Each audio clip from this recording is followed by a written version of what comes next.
Praise the Lord. I greet you very good morning in the precious name of our Lord and Savior Jesus Christ. మన ప్రభువును రక్షకుడైన యేసుక్రీస్తు నామములో మీ అందరికీ శుభాలు తెలియజేస్తున్నాను. ఎలా ఉన్నారు? మీరంతా బాగున్నారా? మీకోసం ఎల్లప్పుడూ ప్రార్థన చేస్తున్నాను. దేవుడు మనం ప్రార్థన ఆలకించబడాలి. దేవుడు తన కృప ద్వారా మనం ఒక నూతన రోజులో ప్రవేశపెట్టారు కదా, ఇదంతా కూడా దేవుని దయ. దేవుడు మనకిచ్చిన ఈ రోజులో మనం దేవుని కోసం నిలబడితే దేవుడు మన పక్షాన్ని నిలబడతాడు. దేవుని సహాయాన్ని, దేవుని కాపుదలని మనం పొందుకుంటాం. ప్రతిరోజు కూడా బైబిల్ గ్రంథం నుంచి ఒక వాగ్దానం ధ్యానం చేస్తున్నాం కదా.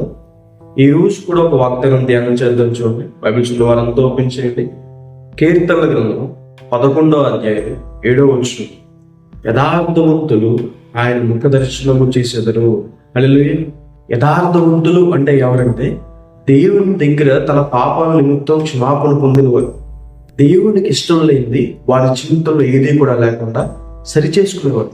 యథార్థవంతులకి అనేకమైన దీవులు.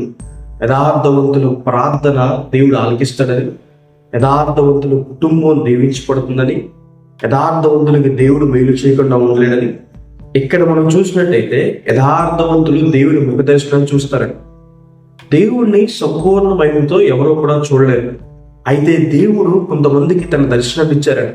మమ్రే అనే ప్రాంతంలో దేవుడు అబ్రహాం గారిని దర్శించారని. మోషేతో నీ ముఖాముఖ మాట్లాడతాను దేవుడు సెలవిచ్చారు. దేవుని ముఖ దర్శనం చూసిన అపోస్తులుడైన యోహాను గారు చచ్చిన వాడి వలె పడిపోయాడని ప్రకటన గ్రంథంలో రాయబడింది. యథార్థవంతుల్ని, నీతివంతుల్ని, హృదయ శుద్ధి గల వారిని దేవుడు దర్శిస్తాడు. దేవుడు తన ప్రజల్ని దర్శించేసే మేలేంటి? దేవుని స్వరూప దర్శనం ద్వారా రాష్ట్రం తీర్చబడతాయి. దేవుడు మన దర్శించి మన కోరికలు తీరుస్తాడని, మన కోరిక, మన ఆశ మంచిదైతే దేవుడు దాన్ని తీరుస్తాడని. దేవుడు అబ్రహాము గారిని, సారా గారిని దర్శించి సంతానం విషయంలో వారికి ఉన్న కోరికను తీర్చడానికి వారికి ఇస్సాకు గారిని అనుగ్రహించారు. మీ ఆశ భంగం కానేరు, మీ కోరిక నెరవేర్చబడుతుంది, మీ మనోభిష్టాన్ని దేవుడు సఫలం చేస్తాడు. రెండవదిగా దేవుడు తన ప్రజలను దర్శించి సమృద్ధిని అనుగ్రహిస్తాడు. ఆహార విషయంలో సమృద్ధి, ఆర్థిక విషయాల్లో సమృద్ధి, వాక్యం విషయంలో సమృద్ధి. మనం ఆయన కోసం బ్రతకడానికి ఆత్మను దేవుడు సమృద్ధిగా అనుగ్రహిస్తాడు. ఆరోగ్యాన్ని, బలాన్ని దేవుడు సమృద్ధిగా ఇస్తాడు. సమాధానాన్ని దేవుడు సమృద్ధిగా ఇస్తాడు. దేవుడు అన్ని విషయాల్లో కూడా తన ప్రజలకి సమృద్ధిని అనుగ్రహించబడాలి. మూడవదిగా దేవుడు తన ప్రజలను దర్శించి వారిని చెరలో నుండి విడిపిస్తాడు. ఈరోజు ఏ బంధకాలు ఉండిపోయారు? ఎక్కడ జీవితం ఆగిపోయింది?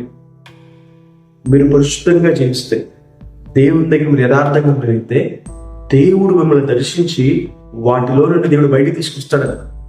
గాఢాంధకారంలో నుండి, ప్రతి బంధకాల నుండి దేవుడు మిమ్మల్ని విడిపిస్తాడు. కాబట్టి ఈ వాగ్దానం విశ్వసించండి. దేవుడు యథార్థవంతులను దర్శిస్తాడు, పరిశుద్ధులను దర్శిస్తాడు, నీతివంతులను దర్శిస్తాడు. మనం దాని ప్రకారం బ్రతికినప్పుడు దేవుడు మనం దర్శించి మన కోరికను తీరుస్తాడు, సమృద్ధిని అనుగ్రహిస్తాడు, దేవుడు మనల్ని విడిపిస్తాడు. ప్రార్థన చేసుకుందాం. సర్వశక్తి మందిర జీవం గల వేసే ప్రభావ, మీకు వేలాది వేలాది వందనాలు వేసే ఈరోజు ఈ వాగ్దానం ద్వారా మాతో మాట్లాడినందుకు దేవా, ప్రభావ మీకు వందనాలు. ప్రియులు ఎంతమంది అయితే ఈ వాగ్దానం వీక్షిస్తున్నారో వారి జీవితంలో మేలు చేయండి. మీ సహాయాన్ని సహకారం అందించండి ప్రభా. వారి ప్రతి కన్నీటిని తొలగించే ప్రభా, యథార్థంగా పరిశుద్ధంగా నీతిమంతులుగా వారిని జీవిస్తున్నారో ప్రభా, వారిని దర్శించండి అయ్యా ప్రభా. ప్రభా, వారి కోరికలను తీర్చండి ప్రభా. వారి ఆలోచనలు, మనోభిష్టాలు సఫలం చేయండి అయ్యా ప్రభా. సమృద్ధిని ప్రభా, ఆరోగ్య విషయంలో, మీ ఆత్మ విషయంలో ప్రభా, సమాధానం విషయంలో ప్రభా, మీ ఆశ్రయాల విషయం, అన్ని విషయంలో సమృద్ధిని వారికి అనుగ్రహించండి. అలాగే తండ్రి ప్రభా, ఏసయ్యా ఎక్కడైనా బంధకాలు ఉంటాయి ప్రభా, వాటిని వారిని విడిపించండి. గొప్ప కార్యాలు చేయండి. మీ తోడు వారికి దయచేయండి. ఈరోజు అంతట్లో మీ సహాయం వారికి దయచేయమని యేసు నామమున అడిగి పెట్టుకుంటున్నాను తండ్రి. Amen. God bless you. God bless India.